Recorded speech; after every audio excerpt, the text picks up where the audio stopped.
It centers around a city which exudes spirituality to three of the oldest faiths in the world, Jerusalem.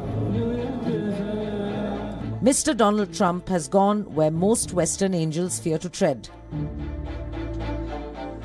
From Canada to Japan, from Europe to other parts of Asia, Western and Eastern allies of the United States have denounced Washington's decision to recognize Jerusalem as the capital of Israel for the first time in the history of the Jewish state. Even the United States' closest friend, the United Kingdom, which is unanimously criticized to date for leaving its trademark of divide and rule in the Holy Land, has disapproved of the US president's announcement. Travel advisories against both Palestine and Israel are being published rapidly. Doomsday warnings about an imminent explosion of anger in the Middle East and in all Islamic countries are cluttering the social media, and almost as if on cue, thousands of protesters are gathering on streets across the world. But is this angst justified? Are the Israelis and the Palestinians incapable of seeing through the challenge thrown at them by the move to talk and seal the status of all contentious borders, including what the United States President himself acknowledged, those that divide Jerusalem itself into a Palestinian East and a Jewish West? Let's take a look at the key players on both sides. On the one hand, there's Israel's Prime Minister Benjamin Netanyahu, who is facing multiple graft probes. If elections were held tomorrow, the 68-year-old master politician would not survive in office for another term. He has been accused of trying to push through a bill in parliament to prevent the police from recommending his indictment in the probes. A popularity poll by an Israel Daily just days ago indicates that his has further dropped to 26%. The Prime Minister badly needs a boost, a grand gesture. Successful peace overtures and easing of Israel's stranglehold on the Palestinian Authority's designated lands and eventually agreeing to share Jerusalem as a twin capital may not win him accolades from hardliners, of course. But domestically, he has little to lose. But such a move would boost Mr. Netanyahu's enormous international success even further and win the confidence of the man he's been criticized for trying to emulate, President Donald Trump himself. On the other hand, there is the Palestinian President Mahmoud Abbas.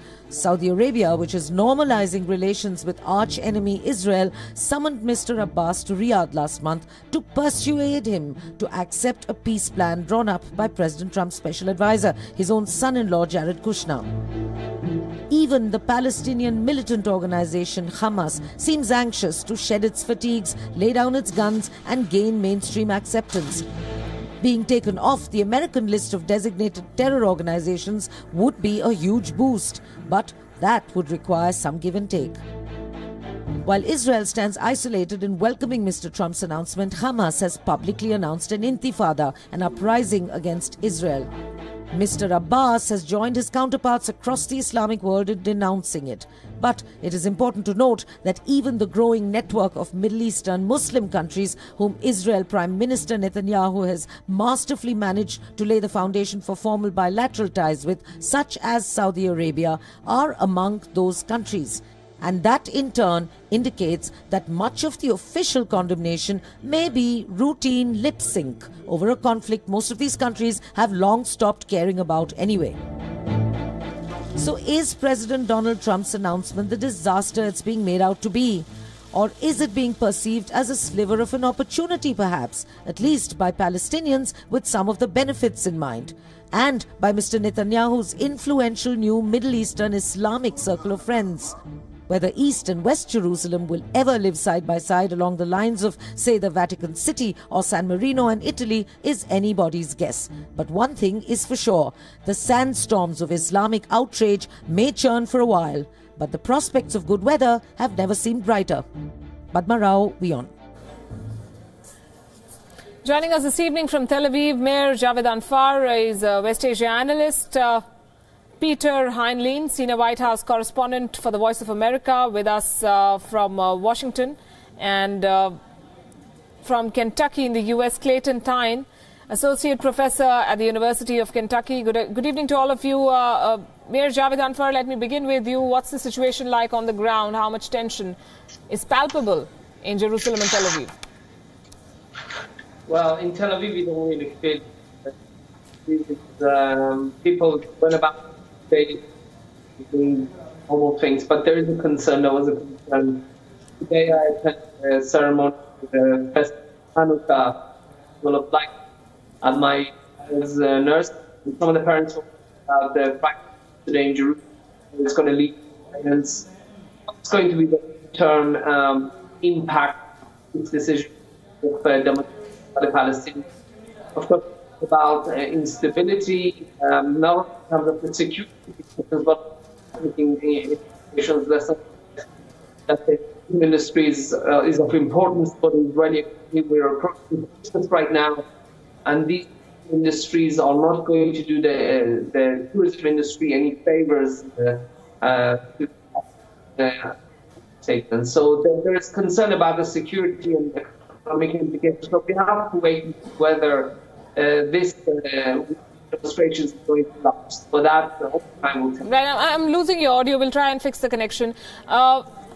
Peter, reactions coming in from across the world. As the European Union said, now the Chinese president has called for East Jerusalem as the capital of a Palestinian state. It sounds like an impractical idea given the situation on the ground.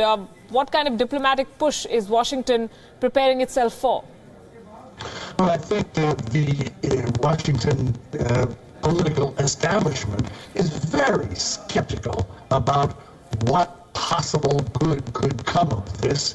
President Trump is saying that this is something designed to get the negotiations off dead center. I thought it was very interesting. My good friend Padma Rao's piece that you just ran explained a lot of what is happening with the back and forth. But right now, the consensus here in Washington is this is a big risk, and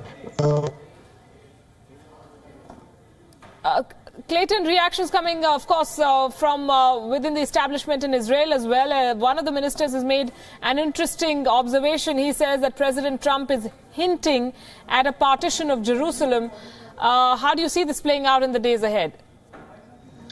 Oh, the days ahead, I think we're mostly worried about short-term violence, and that's what I see playing out. When we're thinking long-term, it's hard to see anything good coming from this. I mean, there is a likelihood, there is a chance that this will shock the peace process and something good will come of it.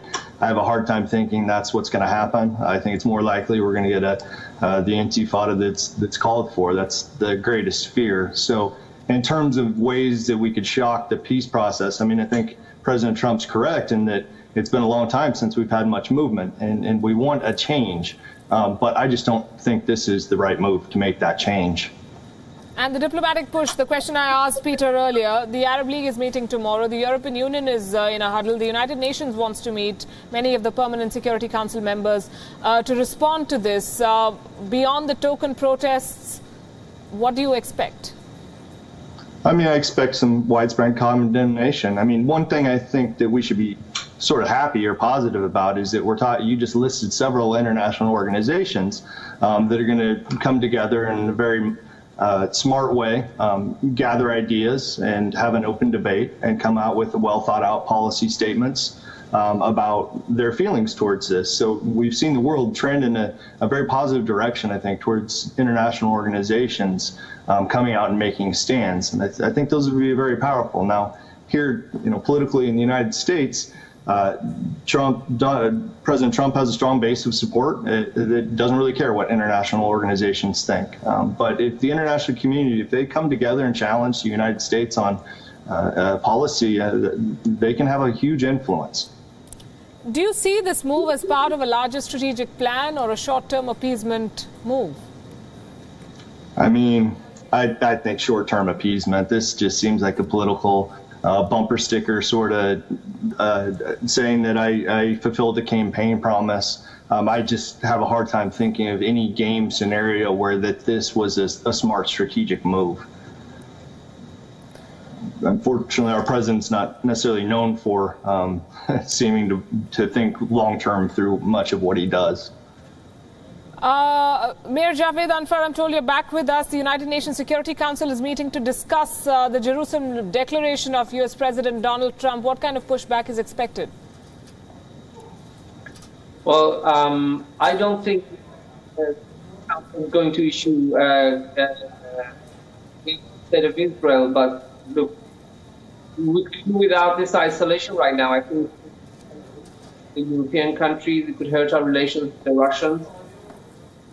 So these are expected. I think the state of Israel, the Prime Minister Netanyahu, was very much in order to shore up Israel, which is only by allegations of corruption. There are currently 3 police files open against him, for which investigated on breach of trust and also corruption.